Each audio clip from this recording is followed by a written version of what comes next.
Halo, kembali lagi dengan Pak Rai. Dalam video kali ini, kita akan belajar mengenai pengamalan sila Pancasila dalam kehidupan. Mari kita mulai.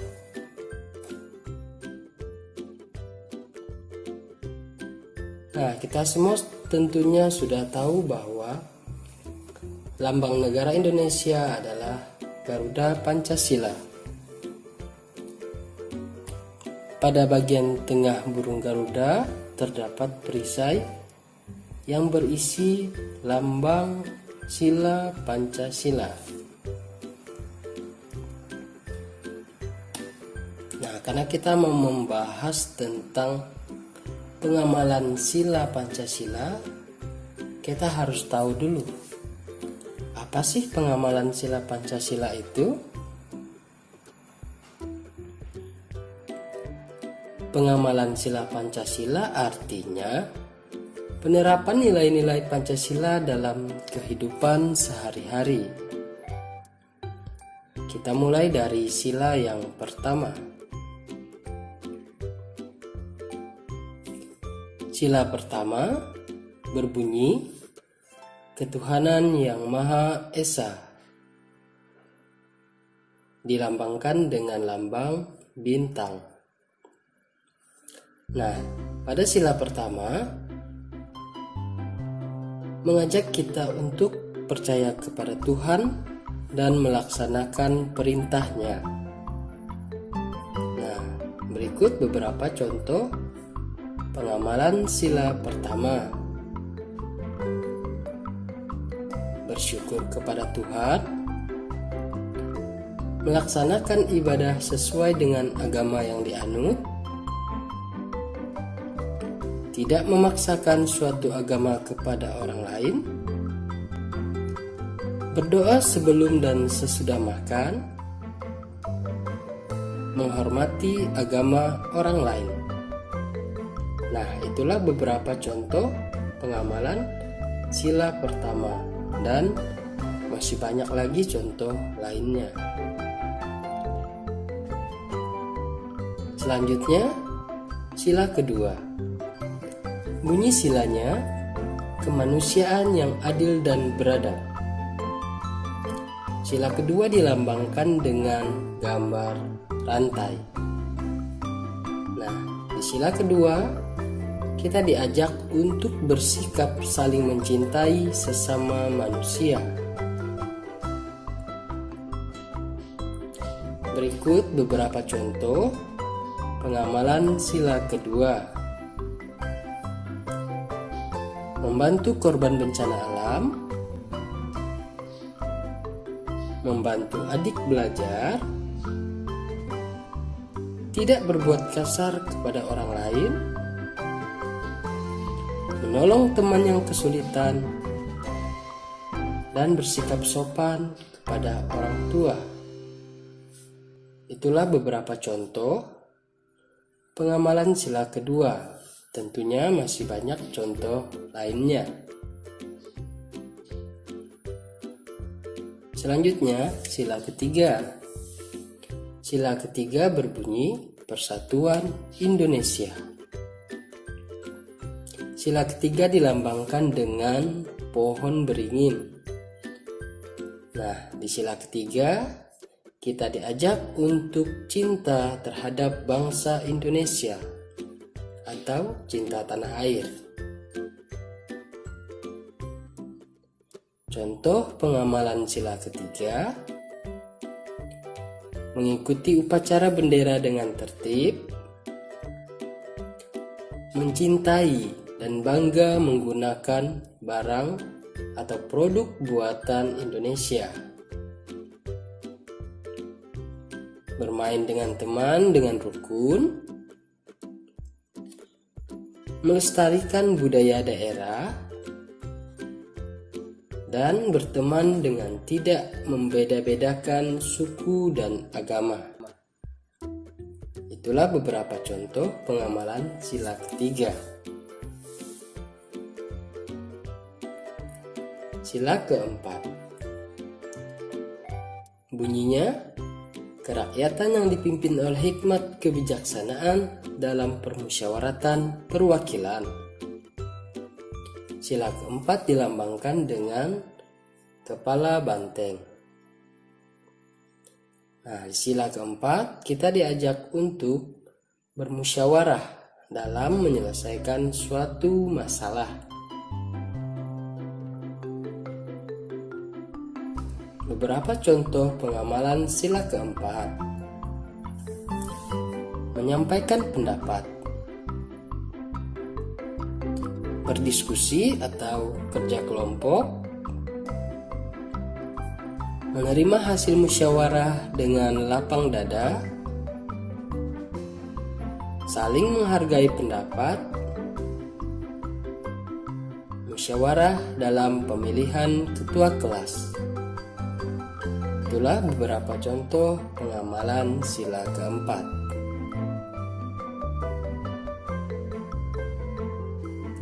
Selanjutnya, sila kelima. Bunyi silanya, keadilan sosial bagi seluruh rakyat Indonesia. Sila kelima dilambangkan dengan padi dan kapas.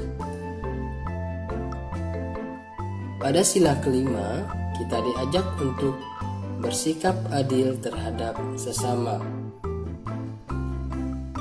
Nah, beberapa contoh pengamalan sila kelima: tidak berbuat curang kepada orang lain, menghargai hasil karya orang lain, tidak boros dan suka menabung, melaksanakan hak dan kewajiban secara seimbang, dan bergotong royong ketika membersihkan kelas. Nah, itulah beberapa contoh untuk pengamalan sila kelima. Oke, sekian video tentang pengamalan sila Pancasila dalam kehidupan. Terima kasih, sampai jumpa di video selanjutnya.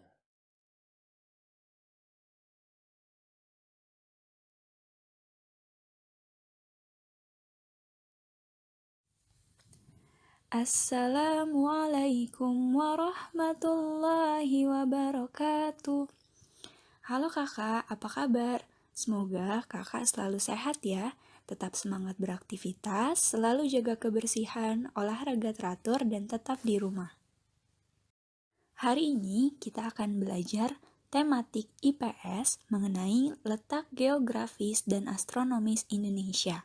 Apakah kakak sudah tahu apa itu letak geografis dan astronomis Indonesia? Yuk kita pelajari. Berikut ini adalah peta dunia. Dapatkah kakak menunjukkan letak Indonesia? Ya, betul. Di sini. Mari kita lihat lebih dekat. Indonesia terdiri dari 13.000 pulau. Karena memiliki banyak pulau, Indonesia disebut sebagai negara kepulauan. Sama seperti setiap negara di dunia, Indonesia juga memiliki batas wilayah negara. Batas ini dapat dilihat dari letak geografis dan letak astronomis Indonesia. Letak geografis. Letak geografis Indonesia adalah posisi Indonesia yang dilihat dari permukaan bumi secara nyata dan penampakan alam yang membatasi Indonesia. Batasan letak geografis Indonesia secara umum diapit oleh 2 benua dan 2 samudera. Wilayah Indonesia dibatasi oleh benua Asia dan benua Australia. Selain itu, wilayah Indonesia juga dibatasi oleh Samudra Hindia dan Samudra Pasifik. Letak astronomis. Letak astronomis Indonesia adalah posisi Indonesia yang dipengaruhi oleh garis hayal bumi, yaitu garis lintang dan garis bujur yang mengelilingi bumi.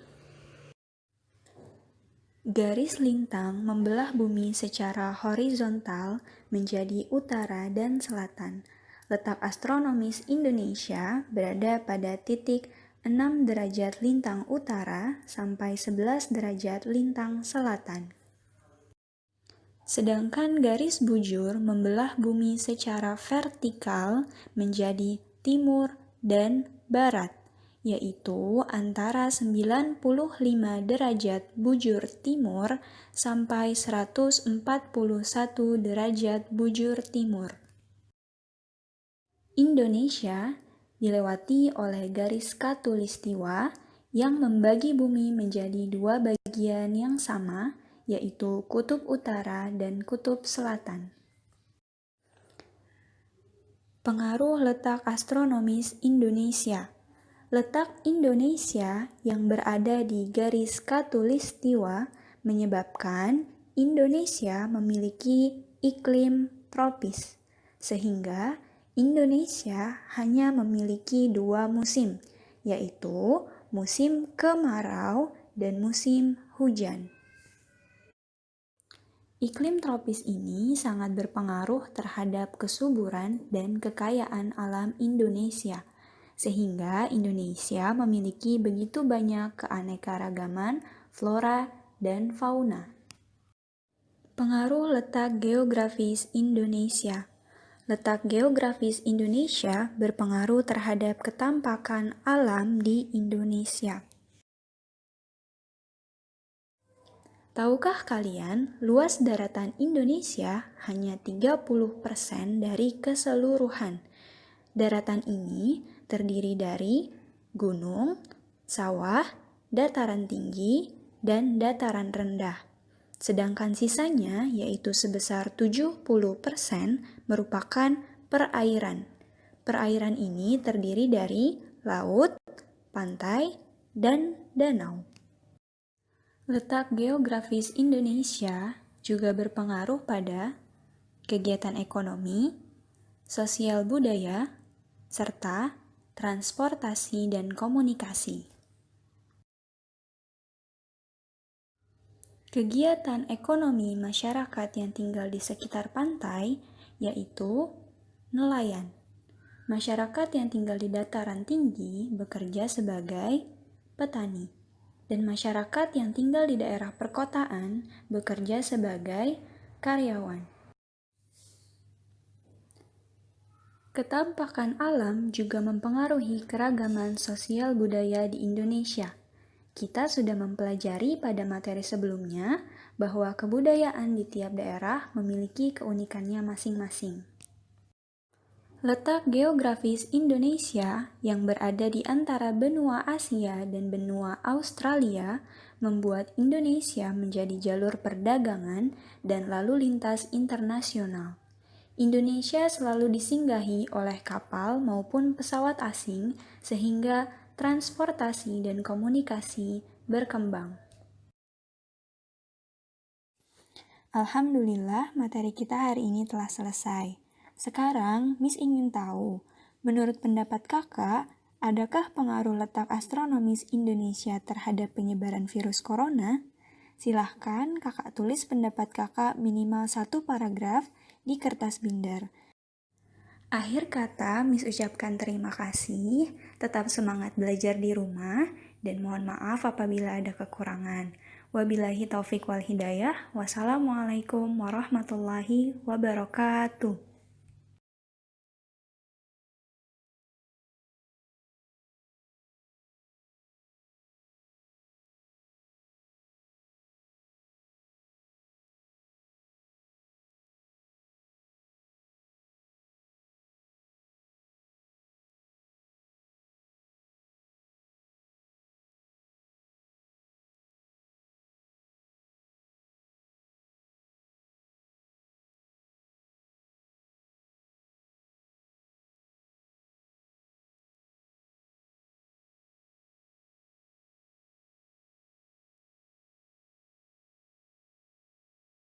Perhatikan paragraf berikut ini. Salah satu ciri makhluk hidup adalah bergerak. Secara umum, bergerak bisa diartikan berpindah tempat. Perpindahan tersebut juga termasuk perubahan posisi sebagian atau seluruh bagian tubuh makhluk hidup. Makhluk hidup bergerak apabila ada rangsangan. Rangsangan tersebut bisa mengenai sebagian atau seluruh bagian tubuh makhluk hidup. Nah, sekarang coba kalian perhatikan. Dalam paragraf tersebut, apa yang dibahas? Nah, yang dibahas dalam paragraf tersebut adalah tentang ciri makhluk hidup, yaitu bergerak.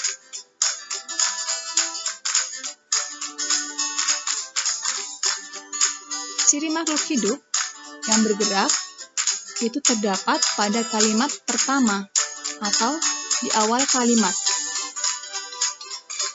Pada kalimat pertama, pada awal kalimat. Ini merupakan kalimat utama paragraf tersebut. Jadi, gagasan pokok dari paragraf tersebut adalah salah satu ciri makhluk hidup adalah bergerak. Sedangkan kalimat kedua, ketiga, keempat, dan kelima itu merupakan kalimat pengembang yang artinya menjelaskan dari kalimat utama pada nomor 1.